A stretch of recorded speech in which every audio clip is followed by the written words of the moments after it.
Hi ಎಲ್ಲ ವಿದ್ಯಾರ್ಥಿಗಳಿಗೂ Educare Karnataka ಚಾನಲ್ಗೆ ಸ್ವಾಗತ.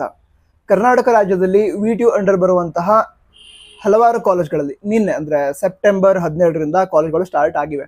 ಇವೀಗ KCET ಫಸ್ಟ್ ರೌಂಡಲ್ಲಿ ಕಾಲೇಜ್ಗೆ ಅಡ್ಮಿಷನ್ನ ತೆಗೆದುಕೊಂಡಿದ್ರೆ, ನಿನ್ನೆ ಕಾಲೇಜನ್ನು ಅಟೆಂಡ್ ಆಗಿದ್ರೆ, ಸೊ ಹೇಗೆ ಅನ್ನಿಸ್ತು ಕಾಲೇಜ್ಗೆ ಎಂಟ್ರ್ ಆಗಿ? ಕಾಲೇಜ್ನ ಎನ್ವೈರ್ಮೆಂಟ್ ಯಾವ ರೀತಿ ಅನ್ನಿಸ್ತು ಅದನ್ನು ಕಮೆಂಟ್ ಬಾಕ್ಸಲ್ಲಿ ತಿಳಿಸಿ. ನಂತರ ಕ್ಲಾಸಸ್ಗಳು ಸೆಪ್ಟೆಂಬರ್ 27ರ ನಂತರ ಸ್ಟಾರ್ಟ್ ಆಗುತ್ತೆ ಅಂತ ಹೇಳಿದ್ದಾರೆ. ಸೆಪ್ಟೆಂಬರ್ 28 ಹಾಗೆ ಕ್ಲಾಸಸ್ ಸ್ಟಾರ್ಟ್ ಆಗಬಹುದು. ಅದರೊಳಗಡೆ ಸೆಕೆಂಡ್ ರೌಂಡ್ ರಿಸಲ್ಟ್ ಅಂತೂ ಬಂದಿರುತ್ತೆ, ನಿಮ್ಮ ಅಡ್ಮಿಷನ್ ಕೂಡ ಆಗಿರುತ್ತೆ. ಕ್ಲಾಸಸ್ ಮಿಸ್ ಆಗಲ್ಲ, ಸೊ ಟೆನ್ಷನ್ ಮಾಡ್ಕೊಳ್ಳೋ ಅವಶ್ಯಕತೆ ಇಲ್ಲ. ಬಟ್ ಯಾವ ವಿದ್ಯಾರ್ಥಿಗಳು ಆಲ್ರೆಡಿ ಜಾಯ್ನ್ ಆಗಿದ್ದೀರಾ, ಯಾವ ಕಾಲೇಜ್ಗೆ ಜಾಯ್ನ್ ಆಗಿದ್ದೀರಾ, ಯಾವ ಊರಲ್ಲಿದ್ದೀರಾ, ನಂತರ ಹೇಗೆ ಅನಿಸ್ತು ಕಾಲೇಜ್ಗೆ ಜಾಯ್ನ್ ಆಗಿ, ಹಾಸ್ಟೆಲ್ ಹೇಗೆ ಅನ್ನಿಸ್ತು, ಅಲ್ಲಿ ಫೆಸಿಲಿಟಿ ಹೇಗಿದೆ, ಅದೆಲ್ಲ ಒಮ್ಮೆ ಕಮೆಂಟ್ ಬಾಕ್ಸ್ ತಿಳಿಸಿ.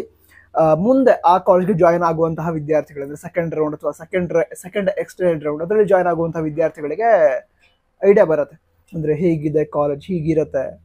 ಸೊ ಅದರಿಂದ ಗೊತ್ತಾಗುತ್ತೆ. ಅದ್ರ ಯಾವ ರೀತಿ ಅಂತ ಹೇಳಿದ್ರೆ, ಈಗ ಕೆಲವೊಮ್ಮೆ ಬುಕ್ಸ್ ಏನಿರುತ್ತೆ, ಬುಕ್ಸನ್ನು ಓದಿ ಆ ಬುಕ್ ಬರೆದವ್ರು ಇರ್ತಾರಲ್ವಾ, ಅವರ ಎಕ್ಸ್ಪೀರಿಯನ್ಸ್ನ ಆಧಾರದ ಮೇಲೆ ನಮಗೆ ತುಂಬ ನಾಲೆಜ್ ಸಿಗುತ್ತೆ ಆ ಒಂದು ಪರ್ಟಿಕ್ಯುಲರ್ ವಿಷಯದ ಬಗ್ಗೆ.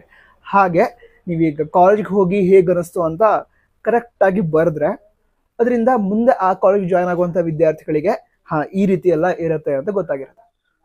ಸರಿನಾ? ನಂತರ ಕಾಲೇಜ್ ಲೈಫ್ಗೋಸ್ಕರ ಆಲ್ ದ ಬೆಸ್ಟ್.